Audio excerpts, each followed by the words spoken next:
Meus irmãos, vamos abrir a palavra de Deus, segunda carta de Paulo aos Coríntios, capítulo 3.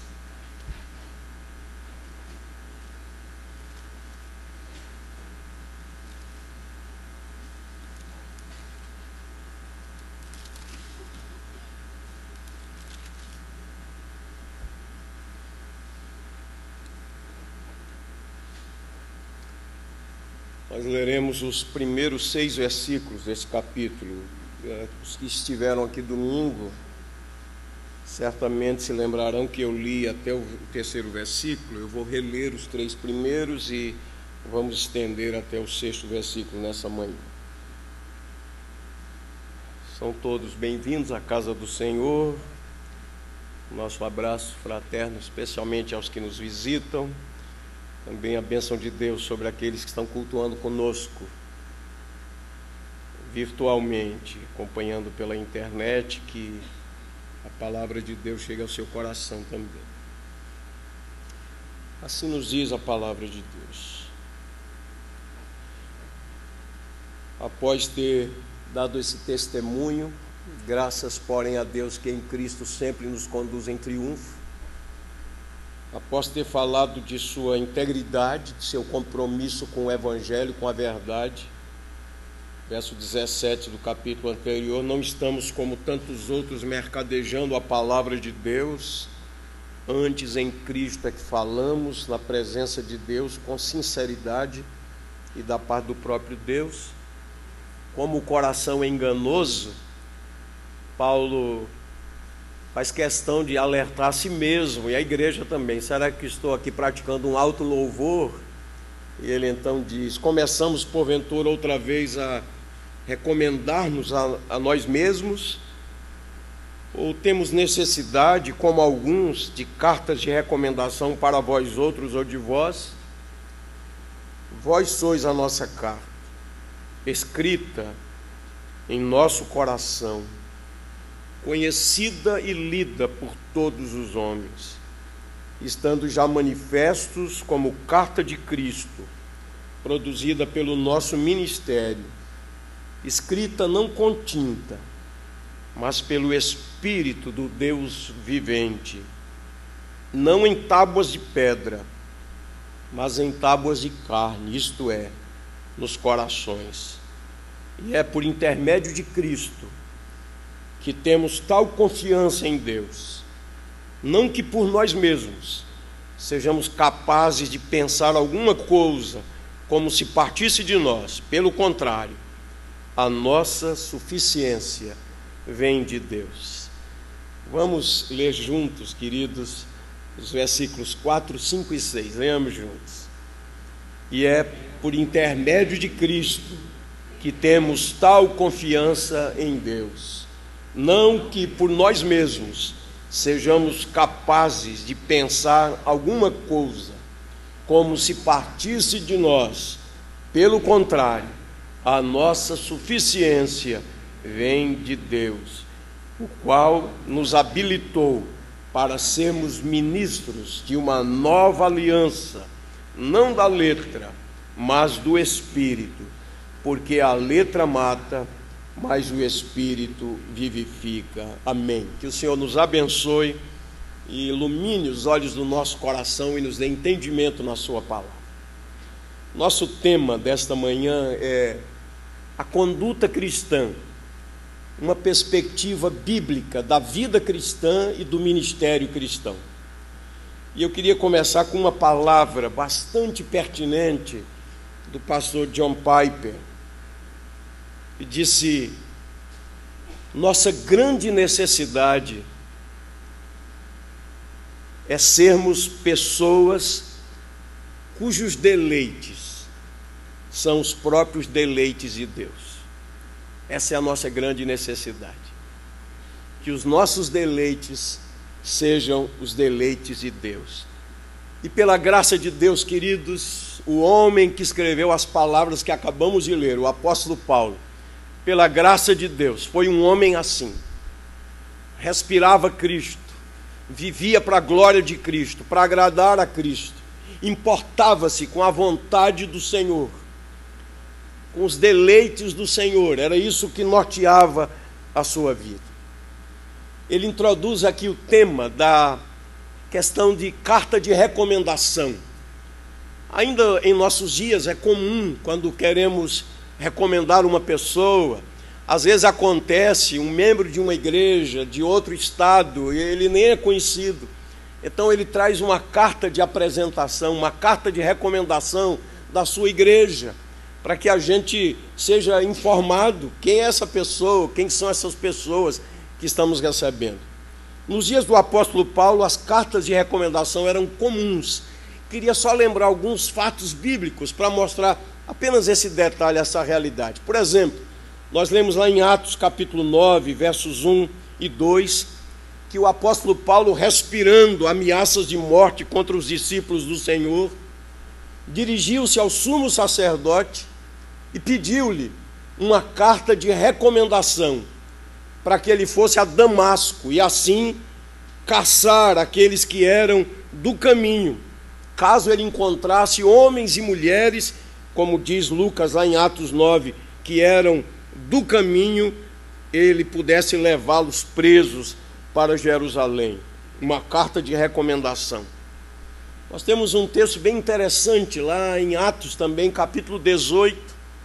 Paulo estava em Éfeso, precisou sair e deixou um casal muito especial no seu ministério, Áquila e Priscila, casal comprometido com Deus.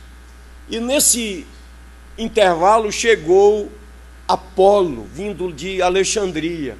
A Bíblia diz que Apolo era um homem eloquente, poderoso nas Escrituras, e ele teve a oportunidade de falar na sinagoga. As pessoas ficaram impressionadas com a sua eloquência.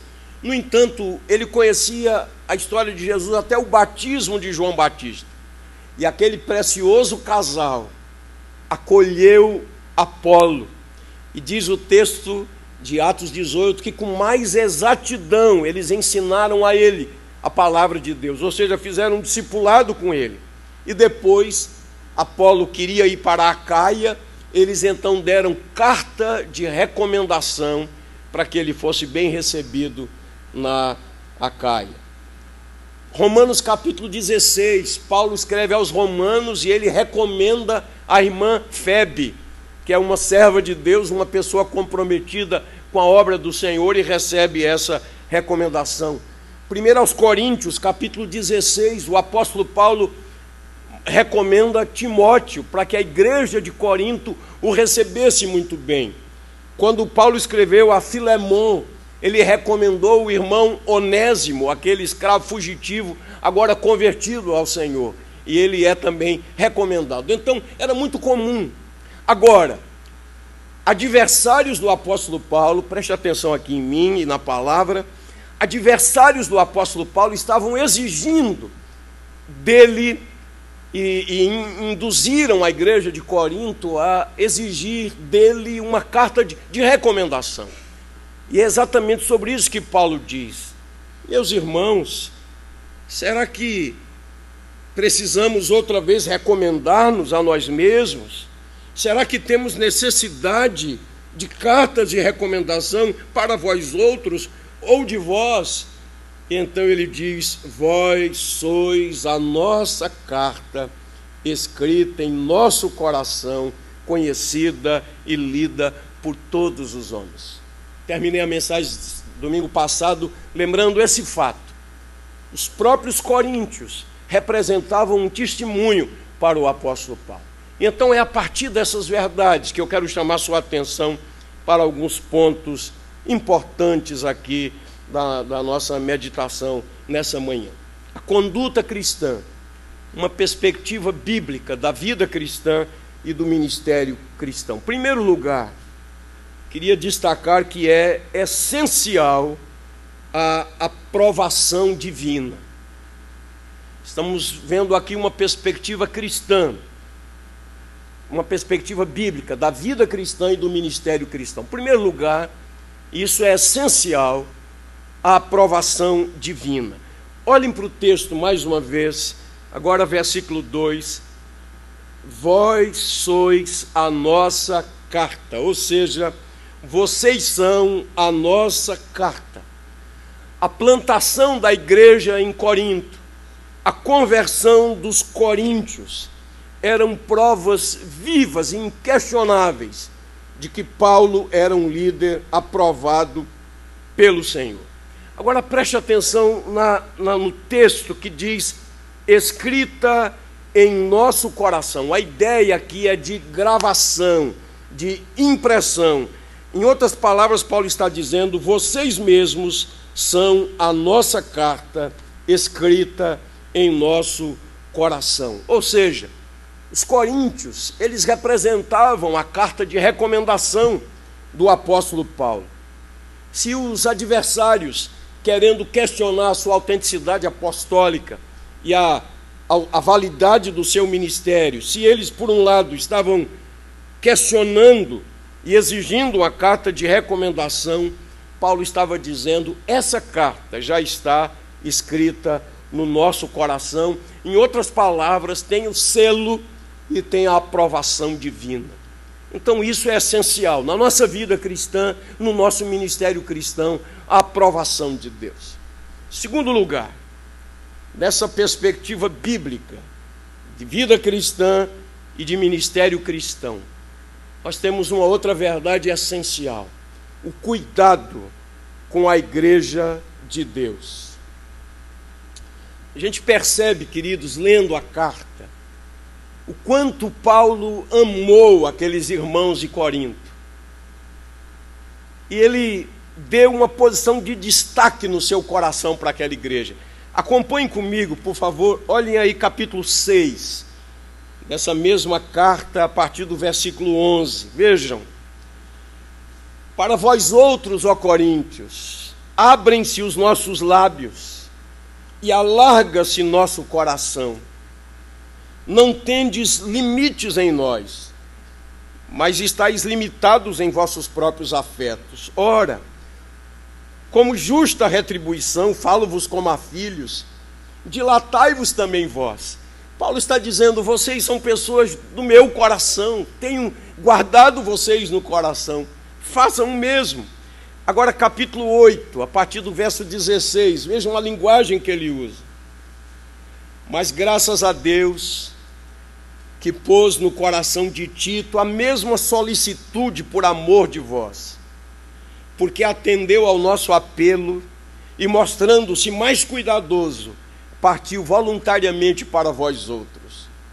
E com ele enviamos o irmão, cujo louvor no Evangelho está espalhado por todas as igrejas. E não só isso, mas foi também eleito pelas igrejas para ser o nosso companheiro no desempenho dessa graça ministrada por nós, para a glória do próprio Senhor e para mostrar a nossa boa vontade, evitando assim que alguém nos acuse em face desta generosa dádiva administrada por nós, pois o que nos preocupa é procedermos honestamente, não só perante o Senhor, mas também diante dos homens. Com eles enviamos nosso irmão, cujo zelo em muitas ocasiões e de muitos modos temos experimentado.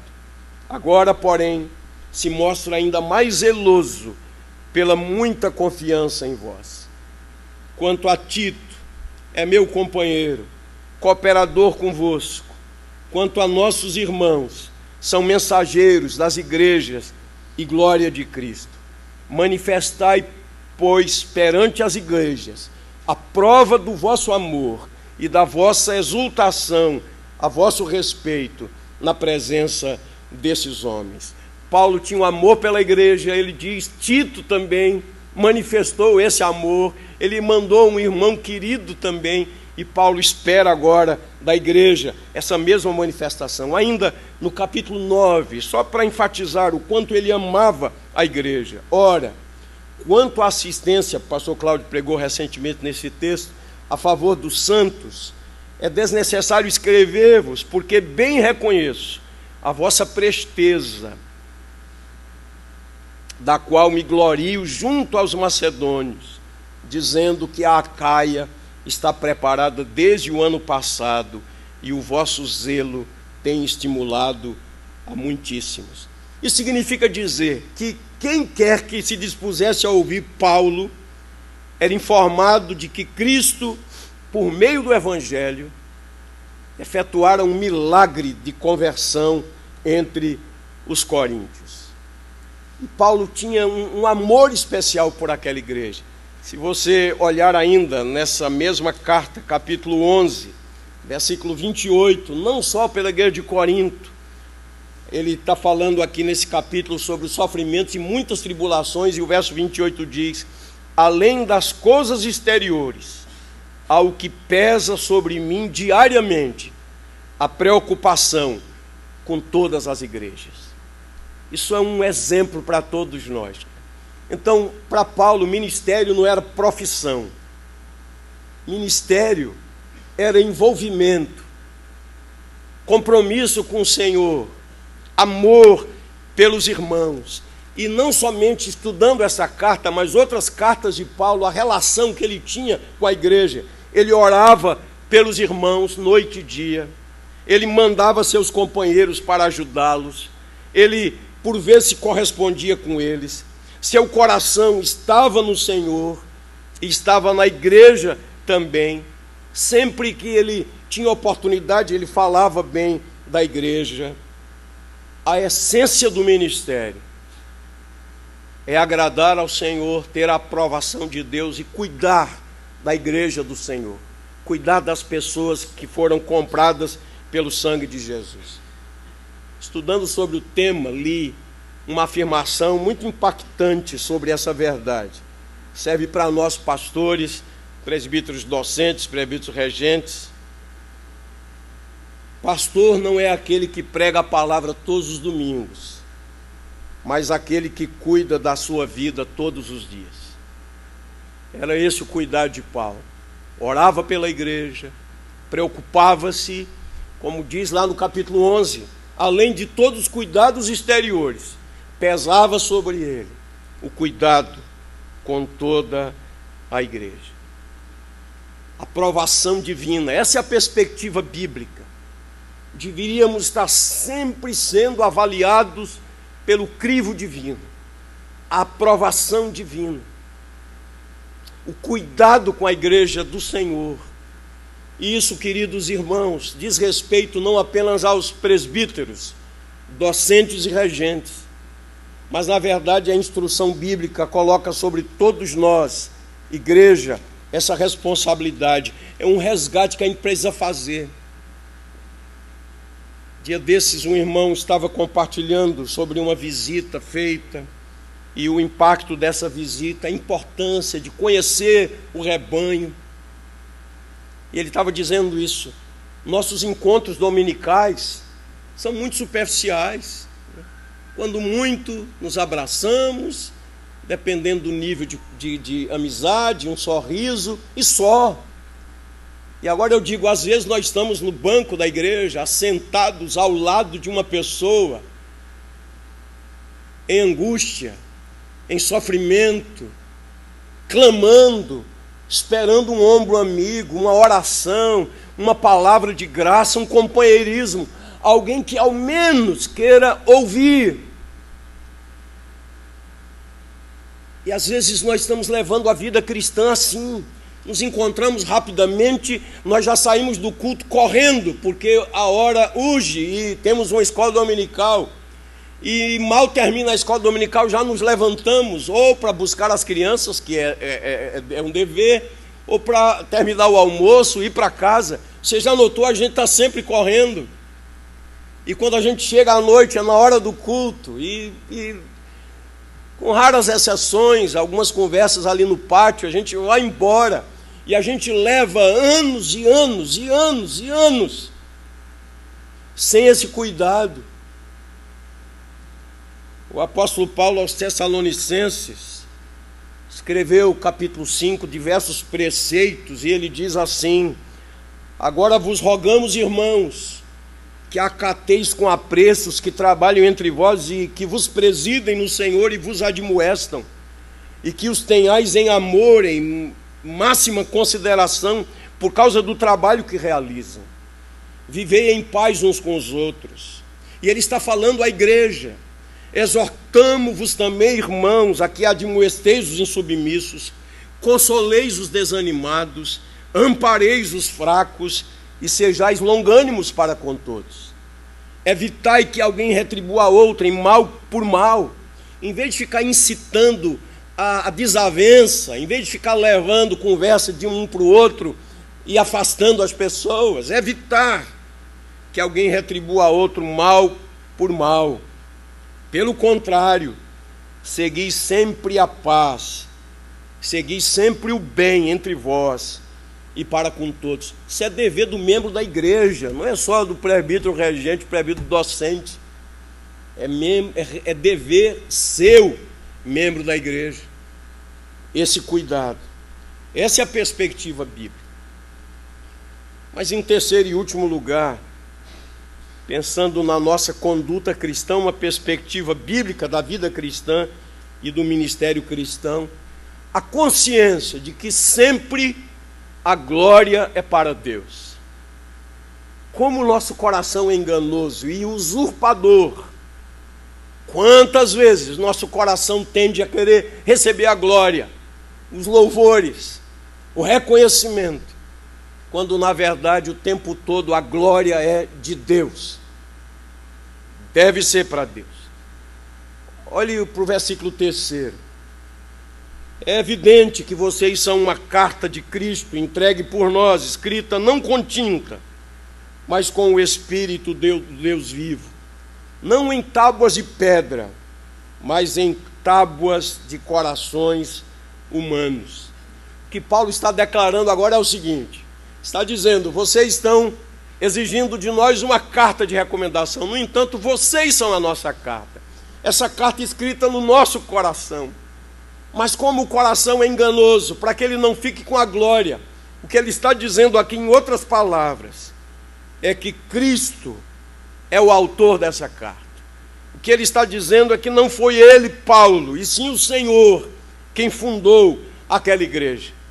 Ele já havia manifestado essa consciência na segunda carta, dizendo, eu plantei, Apolo regou, mas Deus deu o crescimento. De modo que nem o que planta é alguma coisa, nem o que rega, mas Deus que dá o crescimento.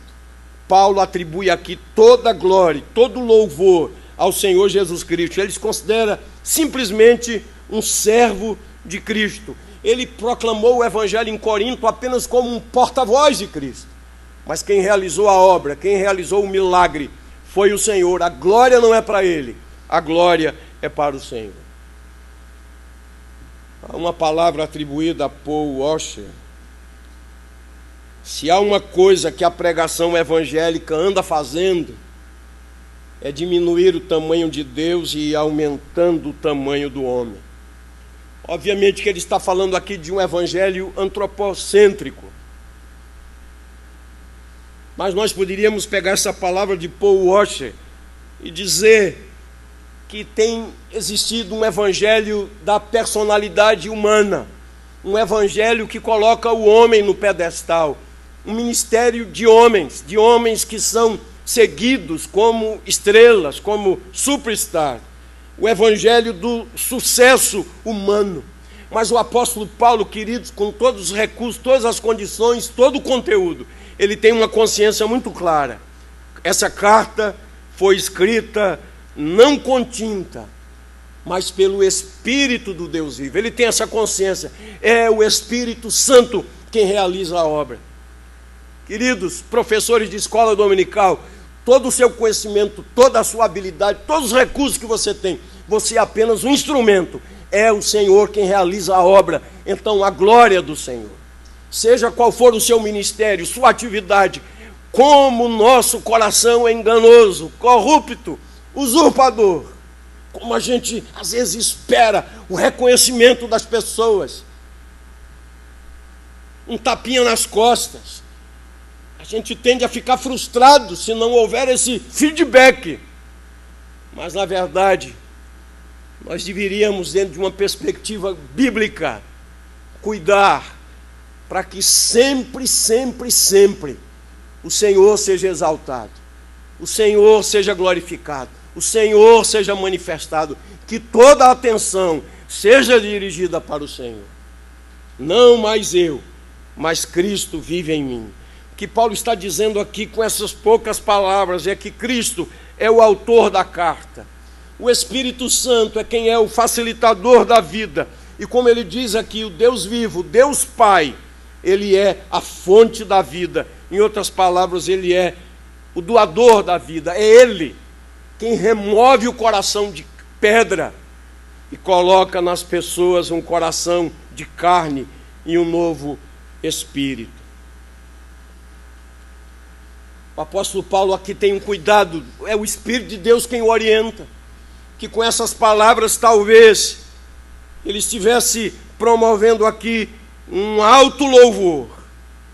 No entanto, ele que já havia perguntado quem, porém, é suficiente para essas coisas, ele responde: a nossa suficiência vem de Deus.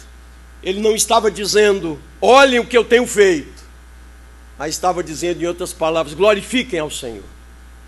A ênfase aqui estava na glória devida ao Senhor. Olhando para os escritos de Paulo, a gente percebe que ele nunca se considerou adequado para nenhuma tarefa. Ele tinha consciência de que o Senhor é quem o capacitava. Às vezes, a gente pega uma lição da escola dominical e diz assim, esse assunto aqui eu domino, não vou nem estudar. Isso aqui eu dou um banho nessa aula, porque isso é um assunto muito tranquilo para mim. Que Deus nos livre, queridos, dessa arrogância, desse orgulho, dessa autoconfiança. Esse homem, Paulo, que recebeu o Evangelho diretamente do Senhor Jesus, era capaz de dizer com toda honestidade, com toda integridade, uma porta foi aberta, orem por mim, para que me seja dada a palavra, para que eu seja sábio para falar como devo falar, na dependência de Deus. Às vezes nós confiamos nos anos de experiência que temos na igreja. Eu estou na igreja desde pequenininho, desde a escola dominical, eu conheço tudo isso. A nossa suficiência vem de Deus. Como é que Paulo aprendeu isso? Eu queria concluir exatamente com essa instrução. Eu vou recorrer aqui a um roteiro que foi preparado com muito zelo pelo pastor Ray Stedman. Ele faz uma construção, pegando o livro dos Atos dos Apóstolos e a carta aos Gálatas, mostrando como o Senhor Deus preparou o apóstolo Paulo e fez dele um homem totalmente dependente do Senhor. Queria chamar sua atenção. Abra comigo a sua Bíblia aí, Atos dos Apóstolos, capítulo 9. Se você tiver um marcador aí, você deixa marcado que a gente vai ler outros textos. Então, concluindo, eu queria concluir com essa experiência aqui. Atos dos Apóstolos, capítulo 9. É bom ler a Bíblia porque a gente vai entender o que estamos querendo dizer. Poucos dias depois da sua conversão e do batismo que foi efetuado por Ananias, Paulo começou a pregar o Evangelho com aquele vigor que lhe era característico. Ele tinha essa habilidade dada pelo Senhor Deus. Ele era um pregador vigoroso. E ele começou a pregar. Vejam aí Atos 9, 19 a 21. E depois de ter se alimentado, sentiu-se fortalecido. Então permaneceu em Damasco alguns dias com os discípulos e logo pregava nas sinagogas a Jesus, afirmando que este é o Filho de Deus. Ora, todos os que o ouviam estavam atônitos e diziam, não é este o que exterminava em Jerusalém os que invocavam o nome de Jesus e para aqui veio precisamente com o fim de os levar amarrados aos principais sacerdotes? Então, logo depois da conversão, ele começou a pregar. Preste atenção aí no verbo pregar. Este, Jesus, é o Filho de Deus. Agora, queridos, o verso 22 usa um outro verbo, Saulo, porém, mais e mais se fortalecia no Senhor e confundia os judeus que moravam em Damasco. Olha aí o verbo, demonstrando que Jesus é o Filho de Deus. Preste atenção nisso. Sem nenhuma indicação especial, Lucas passa a narrar de um versículo para o outro um fato que se deu muitos meses depois, talvez 3 anos depois. Vamos ver essa construção. Porque antes Paulo estava pregando, Jesus é o Filho de Deus. Agora ele estava demonstrando. Os detalhes desse intervalo de tempo a gente vai encontrar lá em Gálatas. Então deixe Atos marcado, vá para Gálatas, capítulo 1, versos de 15 a 17. Convertido em Damasco, começou a pregar em Damasco: Jesus é o Filho de Deus. Mas depois de Damasco, para onde ele foi? Olha aí, Gálatas, capítulo 1, 15 a 17. Quando, porém, ao que me separou antes de eu nascer e me chamou pela sua graça, aprouve revelar seu Filho em mim, para que eu pregasse entre os gentios, sem detença, não consultei carne e sangue, nem subi a Jerusalém para os que já eram apóstolos antes de mim, mas parti para as regiões da Arábia e voltei outra vez para Damasco. Então vejam, entre Atos 9, 21 e 22, nós temos um espaço de tempo, meses, talvez 3 anos. Paulo saiu de Damasco e foi para os desertos da Arábia. Certamente, queridos, nesse período, nessa ocasião, ele foi fortalecido. Quem sabe levou os pergaminhos do Velho Testamento que ele conhecia tanto. E ele agora foi estudar o Velho Testamento, desde Moisés até os profetas, a respeito do Senhor Jesus. Então vejam bem, vejam a experiência de Paulo, aqueles textos que ele conhecia tão bem, ele podia agora ver Jesus naquelas páginas. E certamente foi a ocasião quando Jesus se revelou a ele e mostrou a ele a verdade do Evangelho. Então ele volta a Damasco agora, fortalecido no Senhor. Então vejam como há mais sentido ler Atos 9, 22 assim: Saulo, porém, mais e mais se fortalecia no Senhor e confundia os judeus que moravam em Damasco, demonstrando que Jesus é o Cristo. Uma coisa é pregar, proclamar, outra coisa é demonstrar.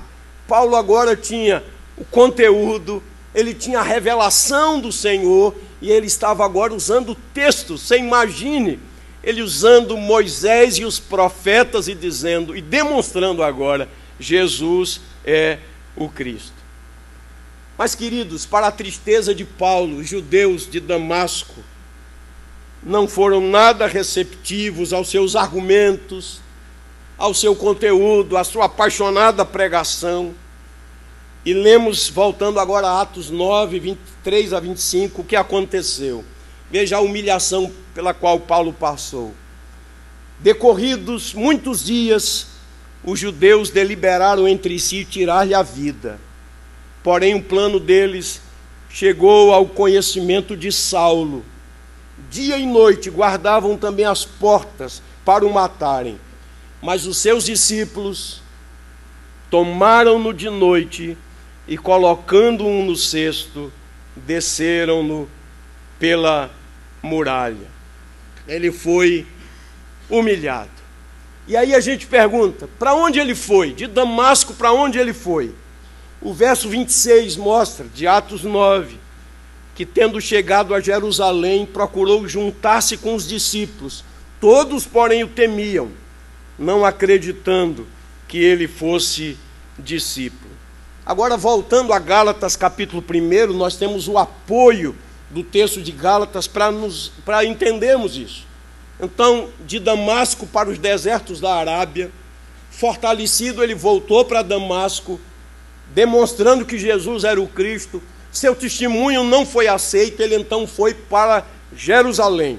Olha aí Gálatas capítulo 1, versos 18 e 19. Decorridos 3 anos, então subi a Jerusalém para avistar-me com Cefas e permaneci com ele 15 dias. E não vi outros dos apóstolos, senão Tiago, o irmão do Senhor. Lucas, agora olhando lá para Atos 9, nos explica como foi que Paulo venceu aquela barreira. Lucas capítulo 9, versos 27 a 29. Barnabé, tomando consigo, levou aos apóstolos e contou-lhes como ele vira o Senhor no caminho, e que esse lhe falara, e como em Damasco pregara ousadamente em nome de Jesus. Estava com eles em Jerusalém, entrando e saindo, pregando ousadamente em nome do Senhor. Falava e discutia com os helenistas, mas eles procuravam tirar-lhe a vida. Vejam a experiência desse homem. Em Damasco queriam lhe tirar a vida. Ele agora vai para Jerusalém e prega. Você pode imaginar o coração dele fervoroso. Ele tem conteúdo, ele tem mensagem, ele tem Jesus, ele tem uma nova vida, ele prega com entusiasmo, ele prega com fervor, mas a mesma história se repete. Lucas 9 não diz nada do que aconteceu, mas quando vamos agora a Atos dos Apóstolos, capítulo 22, quando Paulo estava em Jerusalém, noutra ocasião, depois de preso em Jerusalém, ele então vai contar o que aconteceu naquele período. Atos dos Apóstolos 22, versos 17 e 18. Diz assim: tendo eu voltado para Jerusalém, enquanto orava no templo, sobreveio-me um êxtase, e vi aquele que falava comigo: apressa-te e sai logo de Jerusalém, porque não receberão teu testemunho a meu respeito. Eu disse: Senhor, eles bem sabem que eu encerrava em prisão e nas sinagogas açoitavam os que criam em ti. Vamos entender aqui, ele está pregando em Jerusalém, as pessoas rejeitam a sua mensagem, então ele vai ao templo, ele vai orar, ele vai derramar o coração perante o Senhor, ele está desalentado, ele está triste, ele tem uma mensagem, ele tem paixão, ele tem fervor, mas as pessoas não querem ouvir. Parece algumas igrejas, às vezes, que o pregador está pregando e as pessoas estão tão dispersas, elas não estão interessadas naquilo que ele está pregando. Paulo então foi ao templo e ali o Senhor falou ao seu desalentado apóstolo. Ainda Atos 22, versos 18, 19. E vi aquele que falava comigo: apressa-te, sai logo de Jerusalém, porque não receberão o testemunho a meu respeito. E aí verso 19, eu disse: Senhor, eles bem sabem que eu encerrava na prisão e nas sinagogas e açoitavam os que criam em ti. Vejam que Paulo começa a, vou usar aqui o verbo discutir com o Senhor. Ele argumenta com o Senhor está dizendo a ele: saia de Jerusalém, eles não vão ouvir o seu testemunho. E aqui, Senhor, aqui, queridos irmãos, o apóstolo Paulo, ele revela seu coração. Ele estava sendo trabalhado pela graça, e ele demonstra aqui toda a sua autoconfiança. Se você olhar aqui Atos 22, 17 a 19, o que ele está querendo dizer é o seguinte: Senhor, eu sei argumentar com os judeus, eu sei usar a linguagem deles, eu sou um deles, eles sabem quem eu sou, eu fui um perseguidor da igreja, eu sei como eles reagem. Está dizendo: Senhor, eu sou israelita, o Senhor está esquecido, eu sou da tribo de Benjamim, o Senhor está esquecido de minha formação, eu fui um perseguidor da igreja. E aí, Atos 22, 21, o Senhor diz a ele: vai, porque eu te enviarei para longe, para os gentios. E aí a gente voltando para Atos dos Apóstolos, capítulo 9, Versículo 30. Tendo, porém, isto chegado ao conhecimento dos irmãos, levaram-no até Cesareia e dali o enviaram para Tarso. Tarso era a sua cidade natal. Alguém disse que o lugar mais difícil para a gente testemunhar é a casa da gente, é a cidade da gente, o lugar da gente, onde as pessoas nos conhecem. Jesus disse que um profeta não tem honra na sua casa. O Senhor está trabalhando na vida de Paulo. Ele tem conteúdo, ele tem mensagem, ele é rejeitado em Damasco, vai para Jerusalém, é rejeitado também. Ele entende que pode fazer um trabalho ali, ele tem recursos, ele tem condições. E o Senhor diz: saia da cidade. O Senhor vai quebrantando o seu coração. E é interessante que durante um espaço de tempo a gente não ouve mais falar sobre Paulo. Ele ficou lá, confinado, em Tarso, até que, no tempo de Deus, na providência de Deus, quando o evangelho chegou a Antioquia da Síria, e os apóstolos tomam conhecimento e enviam Barnabé a Antioquia. Barnabé vai à Síria, Antioquia, vê a graça de Deus, muito se alegra e entende: preciso de um cooperador comigo. E aí Barnabé vai a Tarso para buscar Saulo, e ali eles fizeram um grande trabalho.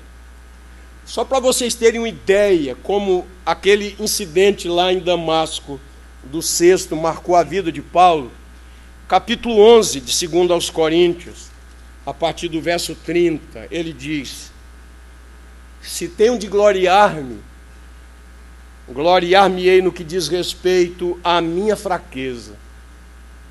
O Deus e Pai do Senhor Jesus, que é eternamente bendito, sabe que não minto. Em Damasco, o governador preposto do rei Aretas montou guarda na cidade dos Damascenos para me prender. Mas, num grande cesto, me desceram por uma janela da muralha abaixo, e assim me livrei das suas mãos. E ele está dizendo: se tenho de gloriar-me de alguma coisa, gloriar-me-ei das minhas fraquezas. Um coração nas mãos do Senhor, totalmente consagrado ao Senhor, é bem diferente, não é? Até que uma pessoa seja quebrantada, ela se gloriará nos seus recursos, nas suas condições, na sua experiência, na sua habilidade, no seu poder de persuasão. Mas um homem trabalhado pela graça, ele se gloria na sua fraqueza. Como ele diz mais adiante: porque quando sou fraco, aí é que sou forte. Quando eu sou plenamente dependente do Senhor. Queridos irmãos, essa perspectiva bíblica, que a gente viva para a glória de Deus, e a gente tudo faça para a glória de Deus. Na carta aos Filipenses, o último texto que eu vou ler, Paulo mostra muito bem o que significou essa experiência com o Senhor. Eu vou ler, você acompanha, Filipenses capítulo 3, a partir do verso 2 até o verso 11, ele diz: acautelai-vos dos cães, acautelai-vos dos maus obreiros, acautelai-vos da falsa circuncisão. Porque nós que somos a circuncisão, nós que adoramos a Deus no Espírito e nos gloriamos em Cristo e não confiamos na carne. Bem que eu poderia confiar também na carne. Se qualquer outro pensa que pode confiar na carne, eu ainda mais. Circuncidado ao 8º dia, da linhagem de Israel, da tribo de Benjamim, hebreu de hebreus, quanto à lei, fariseu, quanto ao zelo, perseguidor da igreja, quanto à justiça que há na lei, irrepreensível.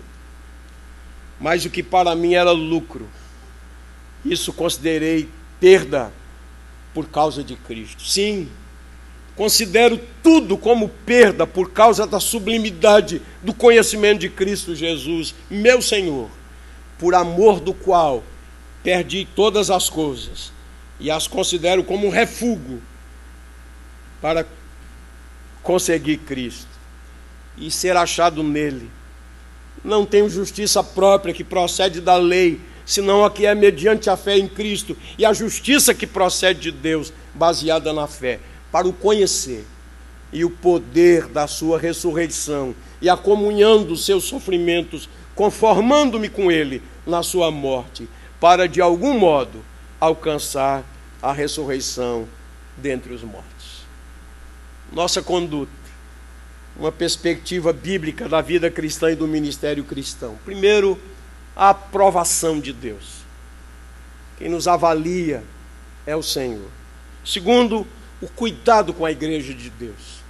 Aqueles que foram comprados pelo sangue de Jesus, uma responsabilidade de toda a comunidade.